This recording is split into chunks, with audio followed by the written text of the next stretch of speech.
now I'm pleased to introduce our next conversation, Planning Her Own Path. So join me in welcoming 92Y's own Director of Innovation and Social Impact, Asha Curran, Dr. Babatunde Osotimehin, the Executive Director of UNFPA, that's the UN's Population Fund, and Ashley Judd, actress and humanitarian.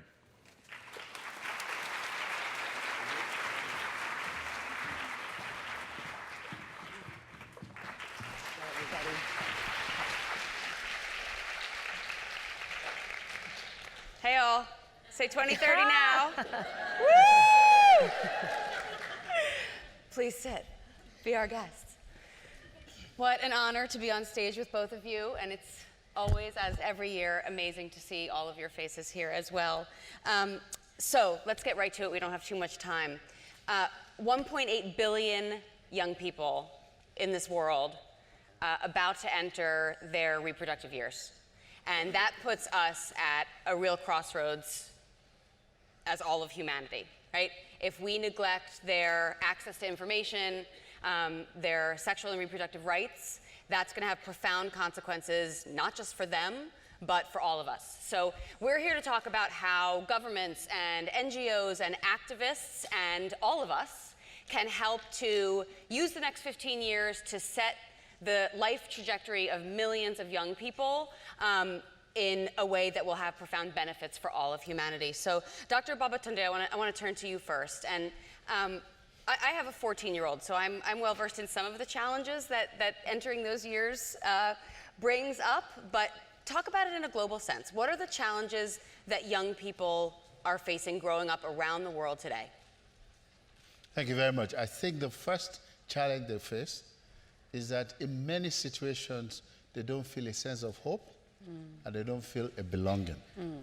So what we need to do as a global community, countries, civil society, private sector, is to create a situation, an enabling environment that gives each person at a time a sense of hope and belonging.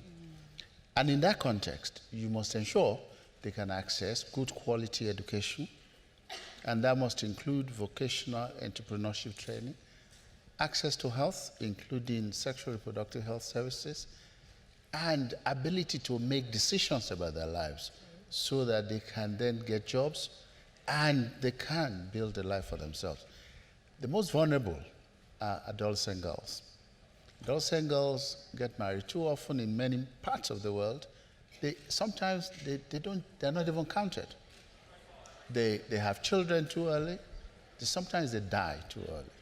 And so we need to, given what we have now with the Sustainable Development Goals and the human rights that comes with it, protect the space for young people, particularly adolescent girls, so that they can grow and they can grow and they can become themselves. And do we need to do that just because it's the right thing to do, or is there actually a broader impact past just beyond them and their families? It is not just the right thing to do, it is what we must do.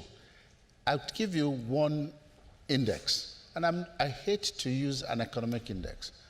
If we do this right in the continent of Africa, for instance, we can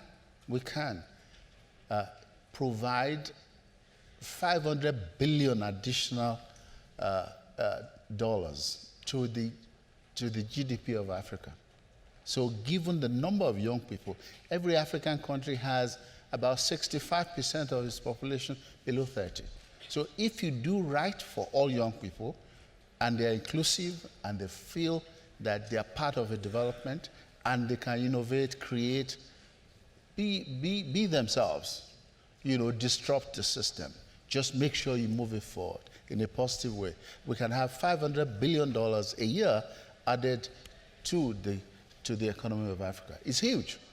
I mean, it's huge. And it will keep everybody there, and they will all be happy. So what can you identify right now that's working? What's going to help us get there? What is going to help us get there is this kind of conversations we're having. And it's not governments alone. It's private sector, it's civil society. We have to do this together. We have to make sure that the opportunities are there for every person to get the right education, every person to get the right access to health, every person to be able to exercise their rights, every person to be able to get a job, to have a livelihood, and actually meet their aspirations and potentials in life. And I will give a figure to it. I used to be a minister in a country, and we were spending 5% of our budget on education. If you spend 5% on education, you get 5% education. So you need to step up and actually put more resources to education. But I want to say, it is not just about government, it's all of us. So, last question for right now. What is the role of technology in all of this? Oh, huge. I mean, when I was at school, everything was done manually, and I still find it difficult now to use technology because I'm an old man. But the generation of people today actually grow up with technologies. The other day I bought a little leapfrog for my granddaughter of 6, and she didn't sleep all night. She just was, and that's what it is. And they can learn. They can learn remotely. They can learn in a classroom. You can transmit things to them. They can download.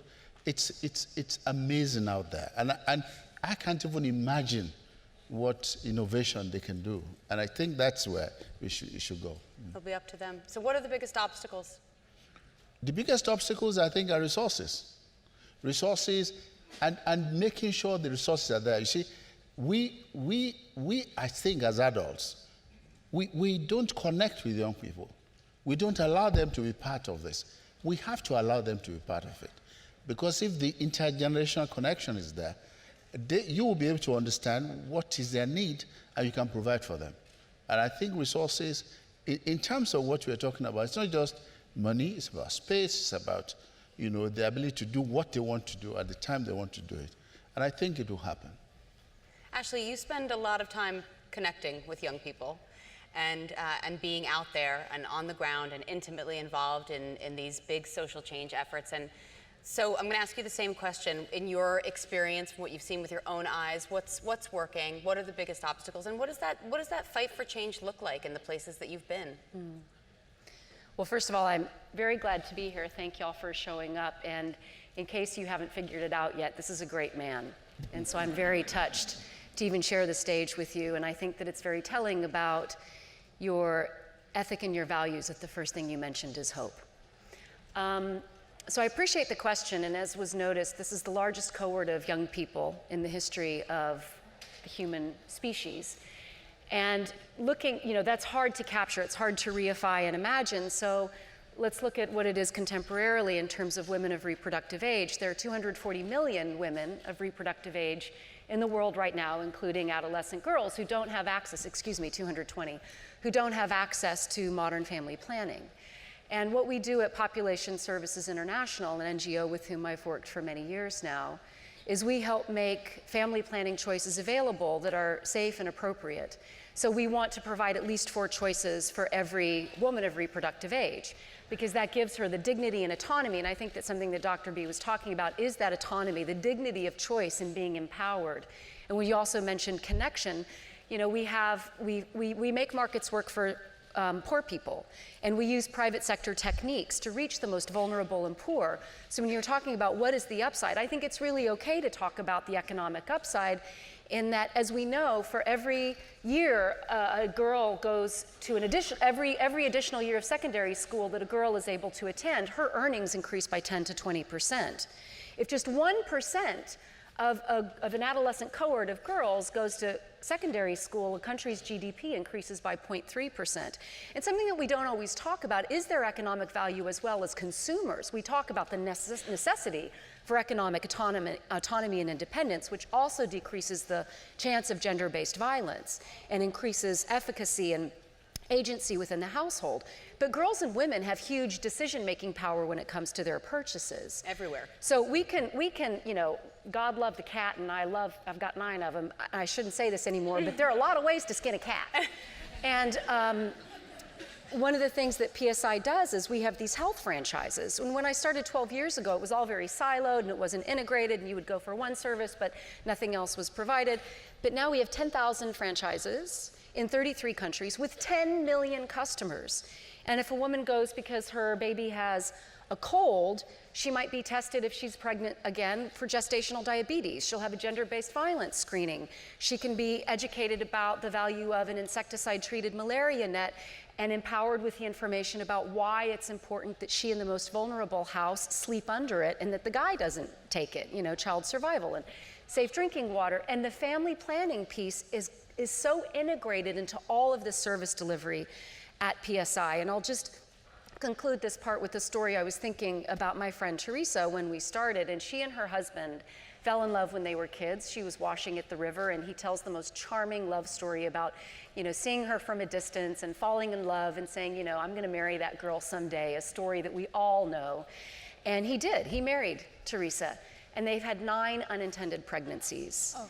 And of course, we're talking about a family living in peri-urban Kinshasa, which they don't have food security. The area is rife with violence. There's a lot of alcohol consumption going on. They come in at dark. They don't have electricity. Access to education is constrained. All those adverse childhood effects are going on, diarrheal disease. And she tried to terminate 3 pregnancies by using herbs. And of course, something else, the Y, this wonderful place of culture, there's this disruption of traditional knowledge. And so she didn't even know how to correctly use the herbs, which previously in her culture she may have known how to use, and she became gravely ill 3 times trying to terminate these pregnancies. And one day she was reached by a door-to-door peer educator who had been trained by PSI. So let's also mention that these franchises create training and employment opportunities for local people. And Victor was very suspicious. He's extremely protective of his his wife's fragile health. And now they use a long-lasting reversible family planning method that's right for them. Amazing, amazing. So that's a lot of information. So say I'm like drinking from a fire hydrant. Yeah, well, but so you're in Kinshasa and you're talking to a 13-year-old girl. Yes. What does that conversation look like? What do you say to her when you have 10 minutes? 10 minutes, that's a long time. 5 minutes, I 3 love minutes. you, you're beautiful, you're powerful, I've got your back. Aw. I don't know if I'll ever see you again, but you'll always be in my heart, and I swear to God, I will tell your story. Okay, so that's what I say the person to her. in seat 32B desperately wants to make a change in this area, desperately wants to contribute, and everybody else as well, and everybody watching on the live stream, because that's why everybody's here and everybody's interested in. From both of you, what are a couple of concrete things that people can do? 2 things. And I just want to say how I admire your work and what you've done around the world, and I think you're a great person. The second thing is that I don't want us to go away from here thinking family planning is just about planning families. It's about empowering women. Absolutely. You take family planning to empower women. It enables them to take charge of their lives. It enables them to reach their full potential. It enables them to be who they want to be and to be equal partners in development in their society. Beautiful. 32B. Obviously, I am a strong believer in grassroots programming. I'm a strong believer in strengthening and improving holistic systems, government, NGO, private sector. But really what I would say to my friend in 32B is this really has to start with my self-empowerment. I'm an incest survivor, I'm a rape survivor, I'm a sexual assault survivor, I'm a survivor of a criminal abandonment neglect, and my parents loved me very much. It was just a family that for a variety of reasons didn't work particularly well at different times. And so I would say to you, I cannot transmit that which I do not have. And when I take radical responsibility for myself and my own growth, that's then when I'm able to bring to the world. And I find that thing that irks me the most and troubles me the most, and then that is where my light will shine most brightly, because there's been that alchemy from hurting to healing to helping. Thank you both.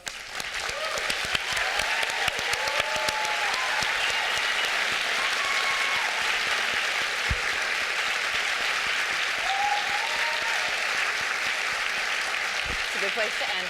Thank you. Thank you. Thank you all so much. Thank you.